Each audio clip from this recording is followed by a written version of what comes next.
पलवल में कांग्रेस पार्टी के दिग्गज नेता एवं पूर्व मंत्री करण सिंह दलाल ने पलवल ब्राह्मण सभा धर्मशाला में अपने समर्थकों का एक कार्यकर्ता सम्मेलन बुलाया, जिसमें बड़ी संख्या में कार्यकर्ताओं ने भाग लेकर करण दलाल की बढ़ी ताकत को दिखाने का काम किया। करण सिंह दलाल ने यहां से ऐलान किया है कि वे आगामी लोकसभा चुनावों में फरीदाबाद सीट से दावा जताएंगे। उन्होंने बड़ी संख्या में पहुंचे कार्यकर्ताओं को प्रदेश भाजपा सरकार को उखाड़ फेंकने का आह्वान कर सबजबाग दिखाए।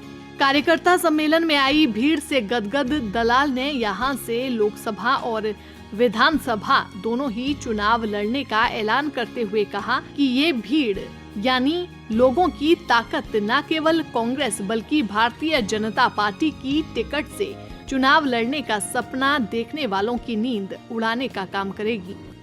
जो महंगाई है उसका मुकाबला करने के लिए हमारा ये फैसला है, जैसे हमने कर्नाटक में हिमाचल में किया है, 300 यूनिट बिजली हर परिवार को मुफ्त देंगे, चाहे वो कोई भी है। 6,000 रुपए पेंशन बुजुर्गों की जैसे पहले बना करती थी वैसे ही बनेगी, जैसे पहले बटा करती थी वैसे ही बटेगी। गांव की पेंशन गांव में बटेगी, वार्ड की पेंशन वार्ड में बटेगी।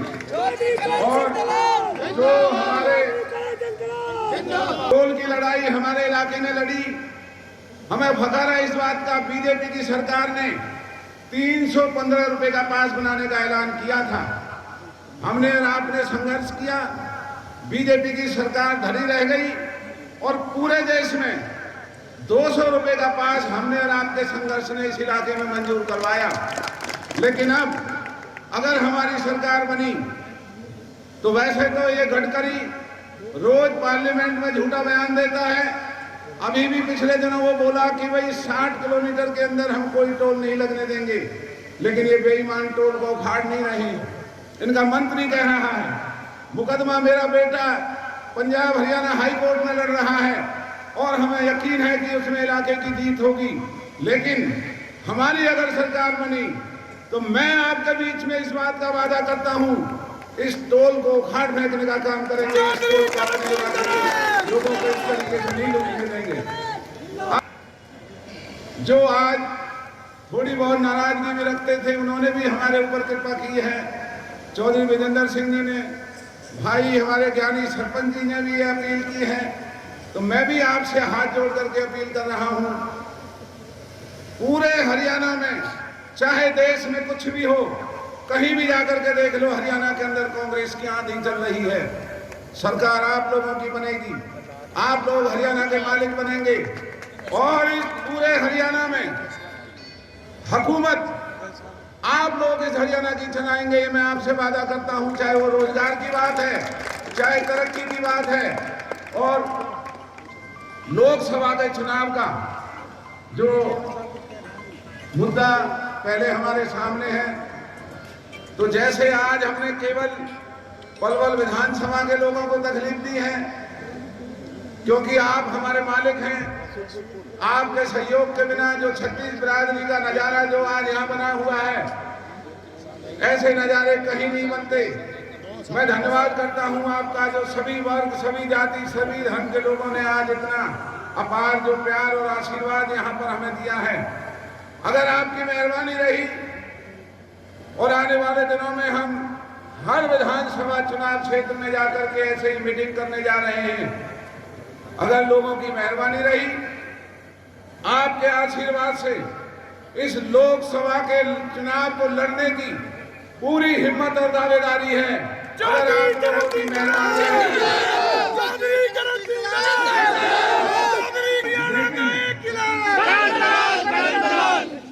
तैयारी है, आपका आशीर्वाद है, लेकिन फैसला हमारी पार्टी ने करना है कि लोकसभा का उम्मीदवार कौन यहाँ से होने जा रहा है। तो आज की जो ताकत आपने दिखाई है, मैं समझता हूँ कि कांग्रेस ही नहीं, भाजपा के लोगों की नींद भी उड़ाने का आज आपने काम किया है।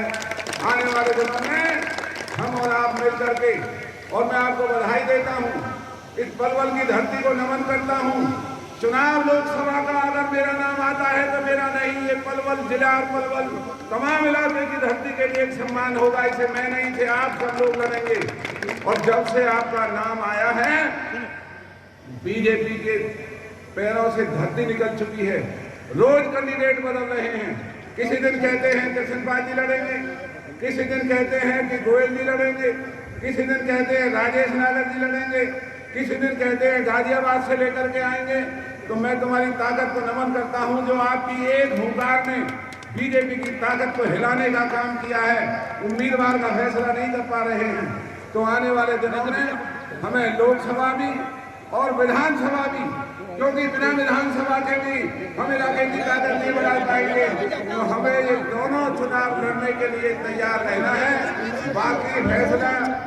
बाकी फैसला पार्टी करेगी। और ये आखिरी इलेक्शन है फरीदाबाद और पलवल लोकसभा का, पलवल विधानसभा का भी आखिरी इलेक्शन है।